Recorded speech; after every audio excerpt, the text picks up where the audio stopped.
हम सदन में क्या चले गए, ये लोगों ने भोजपुरी को भेज दिया। जहां मेरी फिल्में उसी छपरा या पूरे बिहार में सिल्वर जुबली होती थी, वहां आज एक दर्शक नहीं है। जो धर्म के नाम पे वोट मांगते हैं, जो धर्म के नाम पे लोगों को भड़काते हैं, मैं उनका विरोधी हूं।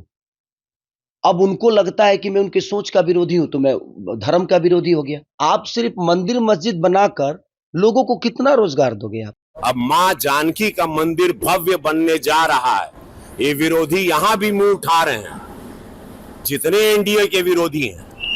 तो मैं आप लोगों को सचेत कर देना चाहता हूं, इन लोगों की जमानत जब्त कर देना। जहां सनातन के विरोध में कोनो बात भई, जहां हिंदू विरोधी, हमारी आस्था हमारी मां है, मां जानकी मां है। आप मां राम मंदिर के लिए आप कह रहे हैं, वो आवाज अब मंदिर बन गई बा तो कहताड़न कि वहां हॉस्पिटल बनता तो वहां लोग इलाज कराते हर समुदाय के लिए, ये बात कह रहे हैं। और मतलब उससे पता चलता है ये लोग क्या थे पहले। भोजपुरी सिनेमा को भोजपुरी में काम करके हिंदुत्व का नाम लेके सब कुछ किए, कमाए, खाए। आज भोजपुरी इंडस्ट्री बंद हो गया। भोजपुरी इंडस्ट्री जो हम राष्ट्रीय पुरस्कार दिलवा के चले थे, इन लोगों को मशाल दिए थे, और हम थोड़ा सदन में गए। हम सदन में क्या चले गए, ये लोगों ने भोजपुरी को भेज दिया। इन लोगों से पूछना चाहिए भोजपुरी इंडस्ट्री क्यों बंद हो गई, क्यों काम बंद हो गया, कि जहां मेरी फिल्में उसी छपरा या पूरे बिहार में सिल्वर जुबली होती थी, वहां आज एक दर्शक नहीं है। उसका कारण कौन है? किसने भोजपुरी को बदनाम किया, किसने भोजपुरी की ये हालत की, किसने जो किया? तो आज वो लोग जवाब दें कि वो इंडस्ट्री पे ताला लगा के आप कोई और कुछ उम्मीदें देंगे। ये छूट पर, जहां पर एक जंगल राज था, उस दल के साथ जहां सनातनी विरोधी आवाजें निकलने लगी, राम मंदिर के खिलाफ आप लोग आवाज निकल रहे हैं, मां जानकी के मंदिर जो बनने जा रहा है उसके विरोध में आप लोगों की आवाजें निकल रही। इससे ये पता चलता है आपकी विचारधारा क्या है, और जनता जान रही है। इन लोगों की जमानत आप जब्त कर देना। जो भी सनातन विरोधी बात कर रहा है, जो भी माँ बहन की सुरक्षा के साथ खिलवाड़ कर रहा है, हमारे सनातन, हमारे इतिहास को, जड़ों को उखाड़ के फेंकना चाहता है, उन लोगों को आप लोग पनपने ना दे। कल आपने एक जनसभा में कहा था, चुनावी जनसभा में, कि मोदी जी अपना आ रहे हैं, कभी नहीं आए थे। हम आपको बता दें कि 2 बार मोदी जी यहाँ आ चुके हैं। इसका वीडियो वायरल होने के बाद यहाँ के विधायक प्रेम गुप्ता ने कहा कि बैल बुद्धि को कौन समझाए, पढ़ाई जरूरी, इसलिए पढ़ाई जरूरी है। मोदी जी 2 बार पटना में आ चुके हैं, उनको कौन बताया? देखिए, पढ़ना जरूरी है, इस बात को मैं उनके बातों को नकार नहीं सकता। शिक्षा जरूरी है, लेकिन शिक्षा खुद के लिए जरूरी नहीं है, समाज के लिए भी जरूरी है। आप शिक्षा और पढ़ कर किए क्या? 10 साल तो आपको मिला छपरा, बट आज तक विधानसभा में आपने छपरा के लिए कोई बात कही है तो बता दीजिए। छपरा के लिए लड़े हैं तो बता दीजिए। छपरा के लोगों का प्रॉब्लम सॉल्व करने के लिए आपने कुछ किया है तो बता दीजिए। 10 साल में तो बच्चा बच्चा से आदमी बड़ा हो जाता है, 5वीं क्लास में चला जाता है 10 साल का बच्चा। लेकिन ये तो 1 क्लास लोग बोलते हैं ना, ये तो 3rd क्लास बना दिए छपरा को। तो देखिए, वो बुजुर्ग आदमी है, उनका सम्मान है मेरे नजर में। ठीक है, उनको लगता है कि बैल बुद्धि है, तो मैं बैल बुद्धि ही सही हूं, कम से कम छपरा के विकास के लिए सोच तो रहा हूं, छपरा के लोगों के लिए बेहतर करने की प्रयास तो कर रहा हूं। तो ठीक है, ये उनका विचारधारा है, वो सम्मानित है, उनके लिए कोई दिक्कत नहीं है। पिछला विधानसभा में चिराग पासवान नीतीश कुमार के सामने विरोध में थे। इस बार नीतीश कुमार के घर गए हैं, खन्ना के प्रसाद खाएं, क्या कैसे देखते हैं आप इसे? बहुत अच्छी बात है। ऐसे हर आदमी को एक दूसरे के साथ रहना चाहिए, और मैं हमेशा कहूँगा कि हर आदमी मिल के रहे। पार्टी अलग चीज़ हो गई, व्यक्तिगत रिलेशन अलग चीज़ हो गया, व्यवहार अलग चीज़ें हो गई। कोई ज़रूरी नहीं है कि हम एक दूसरे के पार्टी में हैं तो हम घोर विरोधी हैं। ये चुनाव कल ख़त्म हो जाएगा, लेकिन मुझे लगता है कि हम सबको जीना है और समाज में ही रह के जीना है। तो हमें हर समुदाय, हर लोग, हर जाति के लोगों के हर त्योहार में एक दूसरे के साथ रह के और उसके त्योहार का एंजॉय करना चाहिए और उसका सम्मान करना चाहिए। अच्छा सिंह आज भी बयान दिया है कि मैं खेसारी को क्यों सपोर्ट करूँ, वो मेरे बारे में उल्टा सीधा बयान देते रहते हैं, इसलिए मैं सपोर्ट नहीं करूँ। वहीं पवन सिंह की पत्नी को उन्होंने सपोर्ट किया है कि मैं उनको लेजिस्लेशन सपोर्ट करूंगी, लेकिन खेसारी को सपोर्ट नहीं करूंगी। Thank you. किसी को तो कर रही है ना, भगवान करे कि वो बिल्कुल करे। मेरी भी शुभकामना है कि उनके सपोर्ट से कम उनको कुछ फायदा हो और वो बिल्कुल चुनाव जीते। पवन सिंह की पत्नी ने एक बयान में दिया है, एक न्यूज चैनल इंटरव्यू में बताया है कि वो आपसे बात की थी कि खेसारी भैया मेरे लिए एक दिन कम से कम टाइम निकाल के आ गया है। नहीं, अभी मेरी बात नहीं हुई है उनसे, ऐसे झूठ नहीं बोलूंगा। उनको उम्मीदवार बनने के बाद कभी मेरी इधर बात नहीं हुई है। मैंने उनसे बोला था कि चंदा अगर चुनाव लड़ेगी तो मैं व्यस्त इधर ही रहूंगा। अगर चाहे अगर हम चुनाव नहीं लड़ते हैं हमारे परिवार से कोई, या मैं, मेरा तो लड़ने का कोई इरादा था ही नहीं, एक ही चीजें हो गई। बट मैं बोला था कि अगर चंदा लड़ेगी तो मैं आपके पास जरूर आऊंगा। तो मैं अभी अभी खुद ही परेशान हूँ, खुद ही भागना, यहाँ जाना वहाँ जाना, इनसे मिलना, क्योंकि बिल्कुल मेरे लिए नया चीज है। और नया चीज में मुझे हर आदमी को जानना जरूरी है, हर समुदाय को जानना जरूरी है, हर सभा में जाना जरूरी है, हर लोगों से आशीर्वाद लेना जरूरी है। तो मैं खुद ही, आप देख ही रहे हैं, अब तो छपरा में पूरे हिंदुस्तान की मीडिया आके बैठी है, सब लोग देख रहे हैं कि मेरा शेड्यूल कितना बिजी है, कि मैं 3 बजे सुबह में आता हूँ, अभी आपको देख के फिर कहीं निकलना है।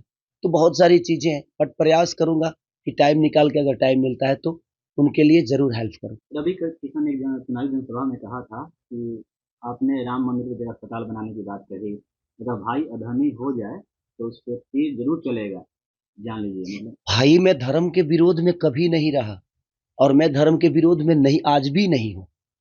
लेकिन लोग जो धर्म के नाम पे वोट मांगते हैं, जो धर्म के नाम पे लोगों को भड़काते हैं, मैं उनका विरोधी हूं। अब उनको लगता है कि मैं उनके सोच का विरोधी हूं तो मैं धर्म का विरोधी हो गया। मैंने राम के बारे में थोड़ी कुछ कहा, मैंने बोला कि भाई मंदिर जरूरी है, बट कॉलेज भी तो जरूरी है, शिक्षा भी तो जरूरी है, अस्पताल भी तो जरूरी है, लोगों के रोजी रोजगार भी तो जरूरी है। आप सिर्फ मंदिर मस्जिद बनाकर लोगों को कितना रोजगार दोगे आप? श्रद्धा दिल में होता है किसी भगवान के लिए, मंदिर में भगवान नहीं होता है, हमारे दिल में होता है, उत्पन्न होता है, तब हम मंदिर जाते हैं। मेरा विषय वो है कि मंदिर बनना चाहिए, मैं ये नहीं कह रहा हूं कि मंदिर नहीं बनना चाहिए, मंदिर बनना चाहिए, लेकिन मंदिर के साथ साथ लोगों का ख्याल भी। आखिर बताइए, आप मंदिरें बना दे और लोगों के पेट में अन्न ही ना दे तो भूखे भजन होता है क्या? और रवि भैया के बात के लिए तो आप बिल्कुल कुछ मत कहिए, वो तो जीने के लिए कुछ बनाते नहीं है, वो तो मरने के लिए बनाते हैं। आपने उनका बयान सुना हो गया, माननीय आदित्यनाथ योगी जी के सामने बोल रहे हैं कि तुम लोग अगर यहाँ पे जलोगे गोरखपुर में तो सीधे स्वर्ग में जाओगे। तो वो जीते जी आपको कुछ नहीं देंगे, मरने के बाद का प्रोसीजर उनका जो है वो बहुत प्यारा होता है, कि आपके चैन से जलने के लिए वो व्यवस्था करेंगे, आपके जीने के लिए वो कोई व्यवस्था आपको नहीं देंगे। वो कुछ भी बोल सकते हैं, वो महादेव है भाई, और हम लोगों के बड़े भाई है, और उनका विचारधारा अलग है। तो आपने सुना होगा ना, और उस पे आदित्यनाथ योगी जी हंस रहे हैं, क्योंकि उनको भी लग रहा है कि ये जोकराई चल रहा है। कौन आदमी बताइए मरने के बाद ये सोचता है कि मैं जलूंगा तो, गोरखपुर में जलूंगा तो स्वर्ग बन जाऊंगा? ऐसा तो नहीं कि वो स्वर्ग का सीढ़ी है, उन्होंने जलने के लिए वो चीता बनाया है कि स्वर्ग का सीढ़ी बना दिया है?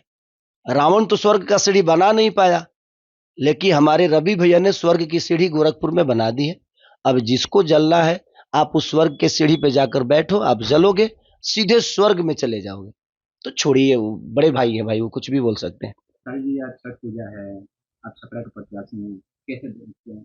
आपको तो पहले छठ की बधाई, क्या कहेंगे इस पर आप? सबसे पहले मेरे देशवासियों को और छपरा की जनता को मेरी तरफ से छठ की ढेर सारी शुभकामना। और मैं छठ के हर उस घाट पे जाने के लिए इच्छुक था, बट मैं इसलिए नहीं जा रहा हूँ कि जाने के बाद सेल्फी के लिए बहुत सारी प्रॉब्लम होती है, हंगामा होता है, और मेरे जाने की वजह से हो सकता है जो व्रती लोगों को बहुत ज़्यादा आहत भी पहुंचेगी कि ये आए और वोट के लिए आए, तो मुझे अच्छा नहीं लगता।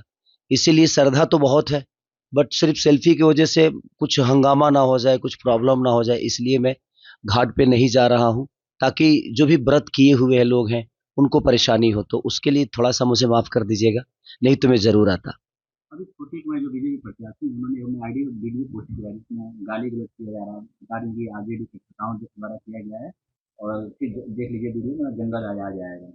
अब यही तो मैं भी समझ नहीं पा रहा हूँ कि प्रत्याशी लोग चुनाव जीतने के लिए इतने हद तक गिर सकते हैं कि अपने ही लोगों से वीडियो बनवा के और अपने ही आईडी पे शेयर करते हैं। तो सोचिए इनकी मानसिकता क्या है। बेहतर चीज इनको नहीं शेयर करना है, इनको गलत चीजों को शेयर करना है, क्योंकि ये जातिगत कार्ड खेल के चाहते हैं कि खेसारी को डिस्टर्ब करे। बट देखिए, सबसे बड़ी चीज है कि मुझसे इससे फर्क नहीं पड़ता है। आज के लोग समझदार हैं इस बात को, क्योंकि देखिए अपने आईडी से एक प्रत्याशी होकर और इतने भड़काऊ चीजों को आप शेयर कर रहे हैं। वो खड़ा है चुनाव में कि खेसारी लाल यादव खड़ा है, कहीं ना कहीं देखिए छपरा की जनता मुझ पे विश्वास जता रही है। आज मैं कहाँ गया था, नैनी नैनी फकुली गया था, जहाँ पे सिक्का से तौला गया। सिक्का से नैनी फकुली में, वहाँ सारे के सारे लोग राजपूत समाज के लोग हैं। हमारा बिक्की भाई वहाँ के बहुत अच्छे इंसान हैं। उन्होंने मुझे सिक्का से तौला। तो मैं जातिगत इंसान हूं ही नहीं, और ना ही मेरे अंदर कभी जातिगत बात आएगी। तो हर समाज के लोग माने कहीं ना कहीं मुझे प्यार करते हैं। मैं अभी गया था एक राम समाज में, वहां के लोगों के घर पे मैं खुद ही साग रोटी खाया, क्योंकि मेरे लिए कोई जाति मायने रखता ही नहीं है। तो जो आदमी ये वीडियो बनाया है, वो चुनाव तो लड़ नहीं रहा है, वो तो मैं लड़ रहा हूं। मुझे छपरा को कैसे बेहतर करना है, ये मेरी सोच है, उसकी सोच तो है नहीं। अब आप उसकी सोच से मेरे सोच को करेंगे। मुझे चलाना है छपरा को, मुझे बेहतर बनाना है छपरा को, क्यों छपरा मेरा सपना है कि मेरा छपरा बेहतर हो। लेकिन लोग चुनाव जीतने के लिए किस हद तक जा रहे हैं। अब इतने हद तक जा रहे हैं कि मेरे वाइफ का वीडियो डालकर उसके ऊपर गंदे गाने लगा देते हैं। अब सोचिए कि अब उनके लिए मैं क्या बोलूं।